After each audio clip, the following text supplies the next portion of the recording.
జనముకు భీమాతో ధీమా అందించెను పెట్టుబడులు తెచ్చి పేరైన రంగాల్లో ఉపాధవకాశాలు పెంచెను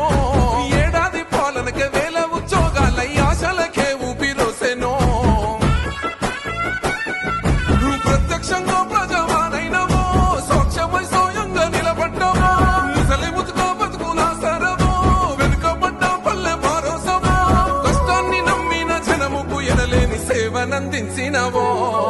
సబ్బండ జనమేలు కలిసినవో అన్నో రేవంత్ అన్నా